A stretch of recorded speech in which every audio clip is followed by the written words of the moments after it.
Tá, nessa aula a gente vai trabalhar com ondas numa corda e a gente vai deduzir a equação de onda nesse meio mecânico.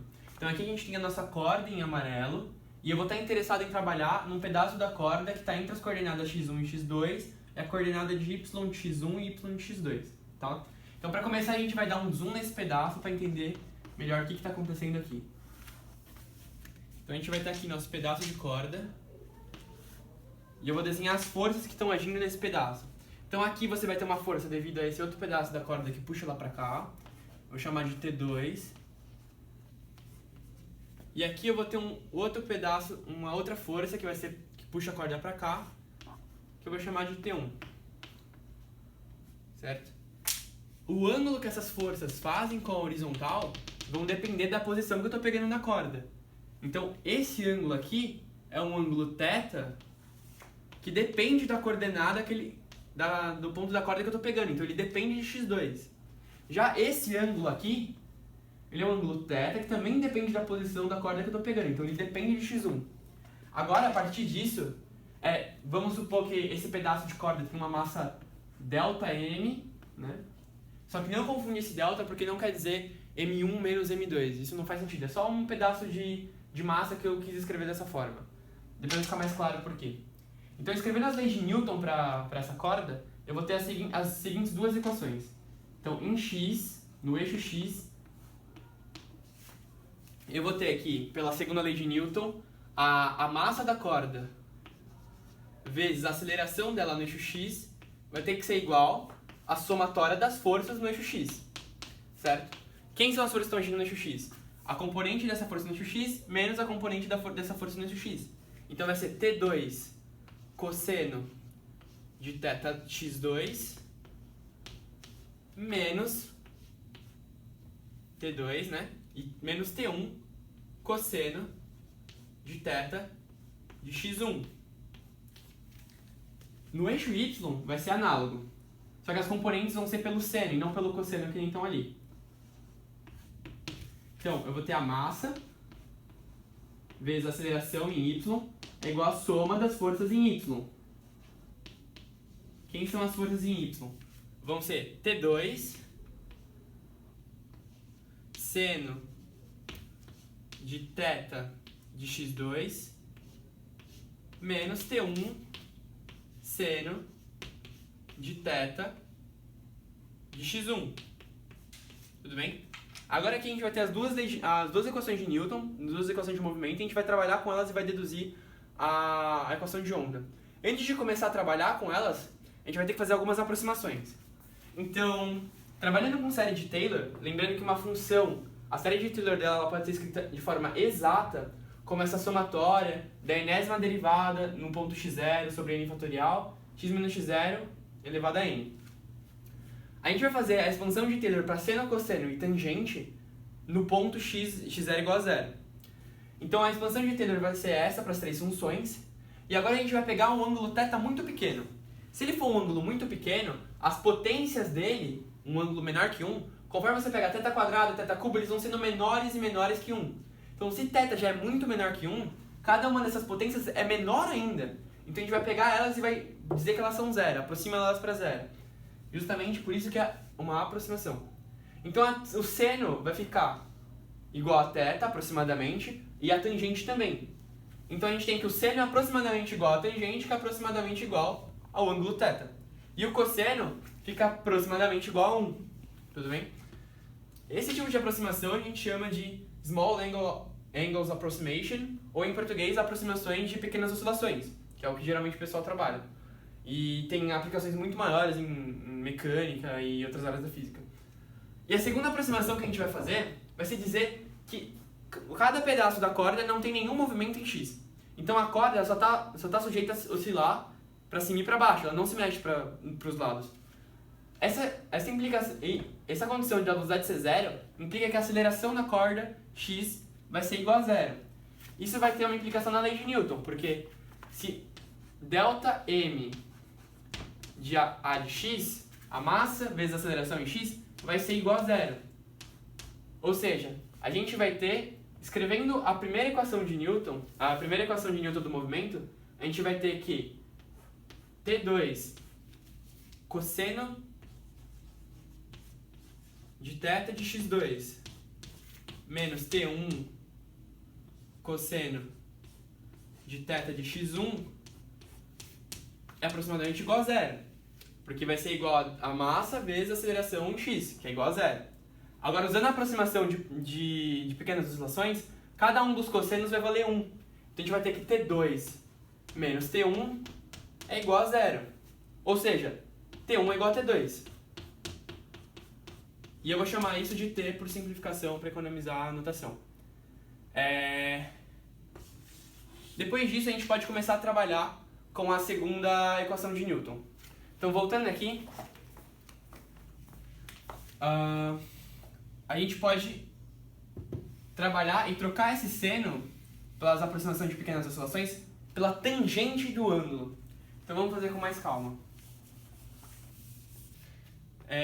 Pela segunda equação de Newton, no eixo y, a gente pode pegar os t's agora e trocar por t, e os senos, pela aproximação de pequenas oscilações, a gente troca pela tangente do ângulo. Né? Arrumando essa equação, a gente teria aqui tangente de θ de x2 menos a tangente de θ de x1 vai ser igual, passando t dividindo, é igual a ΔM sobre t vezes a aceleração em y. Eu vou escrever como a derivada da velocidade em y, tudo bem? Então fica a segunda derivada da posição y em relação ao tempo, certo? Agora, essa tangente, se a gente for olhar na nossa corda, a tangente desse ângulo é justamente a inclinação é a taxa de variação da posição y com relação a x, né?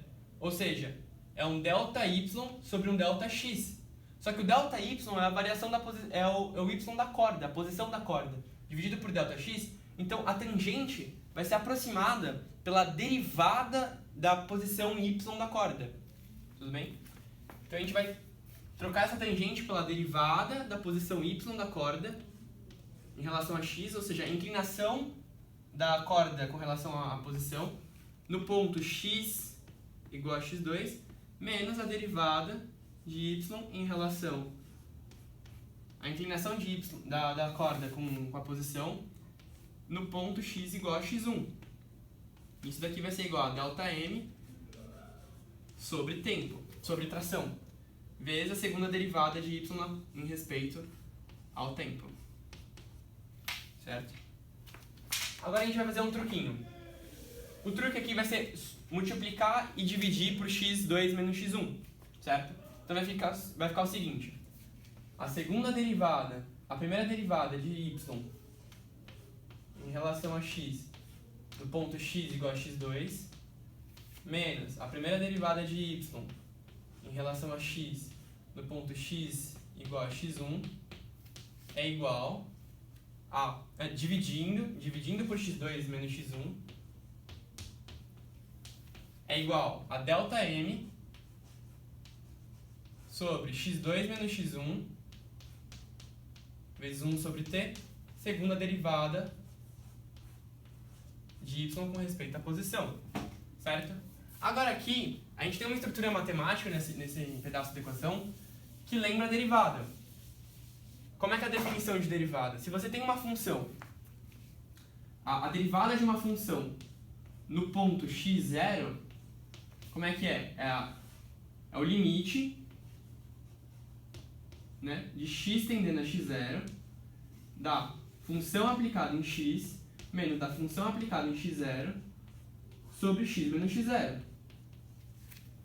Essa expressão é o que a gente tem aqui, só que a nossa função é a derivada de y a respeito a x. Então, se a gente tomar o limite para x2 tendendo a x1, a gente vai ter a derivada da derivada de y em relação a x, que é a segunda derivada. Então, tomando o limite, fazendo o limite x2 tendendo a x1, a gente vai ter que isso daqui é a derivada em relação a x do que? Da derivada de y em respeito a x1, a x. Tudo isso tomado em relação ao ponto x1. Porque a gente está fazendo x2 tender a x1. É igual. E isso daqui, o que que é? Bom, a gente está pegando uma massa dividindo pelo comprimento da corda. Isso daí dá uma densidade linear. Se você pensar que isso fosse uma constante, né, que tem uma corda e ela tem uma massa m e tamanho L, a densidade linear μ vai ser a massa dividida pelo tamanho. Isso se a massa for constante, né? Agora, se a massa for uma distribuição, você pode dizer que é a derivada da massa com respeito à distância. Que é exatamente o que a gente vai ter aqui. Por isso que eu coloquei um delta. Porque isso vai virar um dm, uma massa infinitesimal, dividido por um dx, né? Aplicado em x igual a x1. Tudo bem? A gente está pegando a derivada da massa em relação ao comprimento. Isso vai dar a densidade linear em x1. Vezes 1 sobre t, del 2y, del t2. Arrumando essa equação para ela ficar mais bonitinha, vai ficar a segunda derivada de y em relação a x, tomada no ponto x igual a x. Eu vou mudar a notação, vou colocar a segunda derivada tomada no ponto x1. Tudo bem? É igual a... Isso daqui é a densidade linear. Em que ponto? No ponto x1. Dividido pela atração, vezes a segunda derivada de y com respeito a t. Aqui a gente já está quase pronto. A gente só tem que tomar cuidado em duas coisas. Como eu tomei um ponto x1 geral, então isso daqui vale para qualquer x. E como eu não falei nenhum t específico, isso também vale para qualquer t. Então eu vou trocar x1 por x, é só uma mudança de nome, porque vale para um x geral. E eu vou usar... E também vou falar que isso vale para todo t, né? Então, essa equação, ela vai ficar na seguinte forma. Del 2y del x2, né? No ponto x, de modo geral, então eu vou omitir, menos mi. Eu vou explicitar que mi é uma função de x, poderia não ser. De modo geral, em livro você encontra que isso é uma constante. Se for uma constante não tem problema, vale da mesma forma, mas isso daqui poderia valer e ser uma variável e mudar conforme a posição. Vezes dividido por t, vezes del 2y del t2 igual a 0. Isso já é a nossa equação de onda na corda. Basta que a gente tome v igual a raiz de t sobre mi. Tomando essa definição, você está definindo v igual a isso, certo? A gente vai ter que a nossa equação fica del 2y del x2 menos 1 sobre v quadrado del 2y del t2 igual a 0. E essa é a equação de onda. Agora, vale ressaltar duas coisas.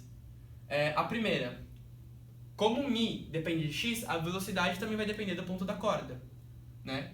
Agora, outra coisa. Isso eu falei que já que é a velocidade, mas nessa equação a gente não consegue dizer que é a velocidade. Vai ser solucionando essa equação pela solução de D'Alembert que você percebe que essa constante aqui é a velocidade. Mas a priori, nessa demonstração, isso daqui é só uma variável que aparece na equação. Nada além disso. E isso mostra que a equação de onda numa corda nada mais é do que uma aproximação de pequenas oscilações numa corda, com a consideração que a corda não se mexe na horizontal, e nada mais vem do que das leis de Newton. Então isso daqui é puramente as leis de Newton, com algumas aproximações você chega nisso.